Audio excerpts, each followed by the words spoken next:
Why is this church being hit with criminal charges just because they're keeping their doors open to serve the community? Hi, I'm Stuart Shepard, and this is First Liberty Live. We are here in Bryan, Ohio, and we are at Dad's place. And this is Pastor Chris Avell, who's watching over this congregation. Hi, Chris. Hello. Just want to talk to you about the work that you do here first, and then we'll get to the problems with the criminal charges that have come up against you. First, tell me about Dad's place. What's this congregation like? Well, it's a congregation of people who love Jesus from all walks of life, and we have people who come to the door who've never heard the gospel, and we share the gospel with them, and we have people who've been following Jesus for years. So we're a church, and we're here to do Christ's work, so that's what we are. Not that long ago, you decided the best thing to do is to keep the doors open 24 hours a day. Why'd you make that decision? Well, God had put it on our heart before we even opened, before we even started Dad's Place, and it was just the right time. We were getting more and more calls in the middle of the night for someone who had a need, and some other things going on. We just prayed about it and said, now's the time. This is the time God has called us, and He'd equipped us to be able to do it. And so we opened up 24 hours in March of 2023. And to be clear, it's not a shelter in that there aren't beds here, but it is a place for people to come in out of the weather and just a place to be safe, right? Yeah. My Lord says, come to me all who are weary and heavy laden, and I will give you rest. And not just rest as the world gives, but rest for your souls. And so we thought, hey, what a great thing that people can come in 24/7 and experience the true rest that only God could provide. I was alone for a long time after my husband died, and we lost our house because I didn't have it. I was living on $365 a month after my husband died to support my son and I. And we were alone, and then we came in here, and then we're not alone anymore.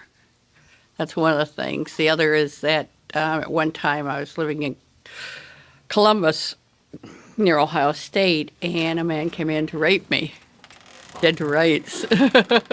But, God told me what to do, and I was fine, but the fear built in. But here I'm not afraid. I can sleep right here. The doors is unlocked, and I know that the brothers here won't let anybody touch me. Most people go to church on just, Sunday, and then they hardly ever see the people the rest of the week, so it's nice to be able to come back and actually get to know them better, as opposed to just seeing them every year ago, January 3rd, we were walking the streets of Bryan, Ohio, and basically Cold, broken, pouring rain. And we Slept met the first night out on the streets in a broken down container. and we met with Pastor Chris and found not only our spiritual leader, but found God in the process. And it has been, I don't even know how to say it. It's been a blessing. It's a blessing, and it's a family. Mm-hmm. And it's been a very amazing year. It's been very ups and downs, but God's doing His thing, and we are here 100% full force in respect for Pastor Chris. You walk in these doors, you come as you are. You're accepted as you are. You're welcome. You feel welcome. It's a church, but it's a family, and you immediately get that connection. You know what I mean? It's different from just, I grew up in churches my whole life, and I lost my walk with Jesus for a long time. And coming back here was the first time I was actually able to realize that I turned my back. Jesus didn't turn His back on me. I turned my back. And the trials and tribulations that I was going through, Jesus was there with me the whole time. And He brought me here in these doors to realize that and to see that. And without coming here to Dad's place, I would have never reconnected that, and I would still be very lost. And I've been around Dad's since 2018, and it does wonders for people. I've seen so many different things happen.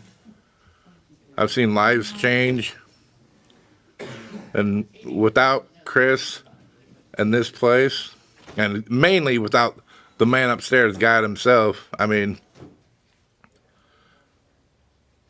it would be rough. I have no real connection with my 5 adult kids, but I've got family here. Not a few, but everyone who's here whether they're the newest one who came through the door or whether they've been here, as Robert said, for the entire time. And God's presence is just so unmistakable. Where would these people go if it wasn't open? They'd be out on the streets. I mean, yes, they can go in their cars, but it's not the same as being inside out of the cold, or, where else would they go? And something I've heard you say that really stood out to me, and it's simply this. When we say worship in the modern church, we think of drums and guitars and keyboards and singers and all that. But you go back to a verse that says what true worship is. Tell me about that. Yeah, taking care of widows and orphans. And it's very clear in Scripture, there's this, in Scripture, Jesus says to some of his followers, he goes, hey, when I was a stranger, you let me in. When I was thirsty, you gave me a drink. When I was hungry, you gave me something to eat. When I was a prisoner, you visited me, all these things. And man, we give gifts to those we love. And God gave us the greatest gift when he sent his son, Jesus, to die for us. And I want to give him good gifts. And that's the way I can give God gifts. That's the way I can worship him, is by caring for the least of these. And that's what he said. He said, anything you did for the least of these, you did for me. And so this is about me worshiping my God. This is about me showing my love to Jesus by doing what he's commanded me to do. He says, if you love me, you will keep my commands. And so that's what we try to do here at Dad's Place. Okay, let's get into the legal part just a bit. And I've got Ryan Gardner here, who is an attorney with us at First Liberty. I'm going to drill him here in just a moment, so your time is coming. But first, tell me about when the 18 criminal charges showed up. Give us a picture of what that was like when suddenly someone came to the door and said, here you go. Well, I actually would have preferred it came that way originally, because I didn't find out about it till a friend had called and said, hey, what's going on at Dad's Place? And I was embarrassed to say, I'm like, what do you mean? He goes, well, it's in the front page of the paper. You're being charged with 18 charges, and kind of laid down. I said, well, I'll get right over there. I don't know. And so it's quite embarrassing. But, I'll tell you this, as you talk to Ryan here, God is so good. And he answered a prayer, because my prayer, I don't know what to do with this. I'm not a legal guy. But I prayed that he'd send me some legal counsel that knew him and loves him and would be praying for me first and foremost. And God delivered. That's what he does. So I'm thankful Ryan's here, and Jeremy, Lisa, and the others of the team. Yeah. Ryan, let's talk about this from a legal perspective. This, on the face of it, if I were just a news reporter, it's a zoning dispute. But there's so much more going on here than that. There's absolutely so much more than to a simple zoning dispute here.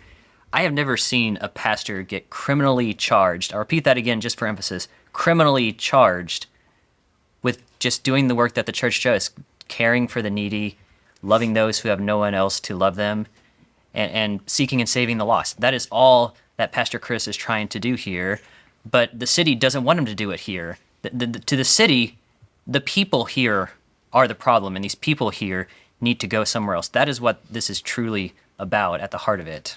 And the key to me, and today is we're here, temperatures in the 30s, we had snow overnight, more on the way tonight. The alternative is to say, instead of being here within the safe shelter of this place, and I'm using shelter in the broad sense, but a warm place to be, they're saying, no, you'd be better off on the street out in the cold. That's exactly right. If the city has its way, Pastor Chris is going to be in jail, and they want these people on the streets because they have nowhere else to go. The city keeps saying, take them somewhere else. Where are they to go? Pastor Chris has a great relationship with the homeless shelter that is right next door, but the thing is that place fills up. And when that place is full, where are these people supposed to go? There is nowhere. And the city isn't doing anything to help these people out. And so if the church doesn't step in to do that, who's going to do it? What's First Liberty doing with this case? We are going to fight for Pastor Chris all the way on this case. What the city is doing here is unconscionable, and it is trampling his rights under the First Amendment, federal law, Ohio law. There are so many different levels of violations here, and it is completely unlawful what the city has done. And they have made it their mission to humiliate and harass this man all along the way. We talked about him being served papers. We at First Liberty tried to save him from even having to be served. We were in discussions with the city to waive service. But instead of talking with us, his attorneys, the city went around our back and served Pastor Chris on Sunday morning as he was coming in to preach the gospel. And on top of that, they tried to deprive him of counsel. This morning, we were at the courthouse at his arraignment, twice the city prosecutor tried to force Pastor Chris to go to court without the representation of counsel. What's victory look like? Victory looks a lot like what's going on here right now.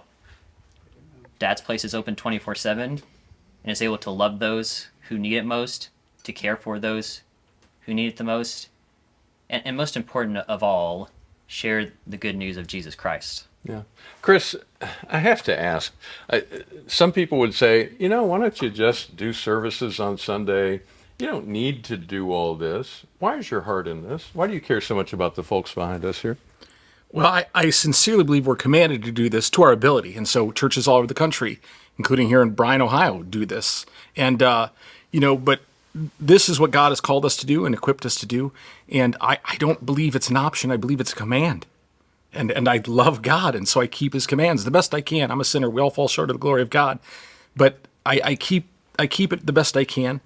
And this is who we are. We're a family, These are my brothers and sisters according to Christ. And so I treat them like family because we are family. Anything else you'd like to share before I let you go? No, just a reminder, because it's important to me, that I love my city.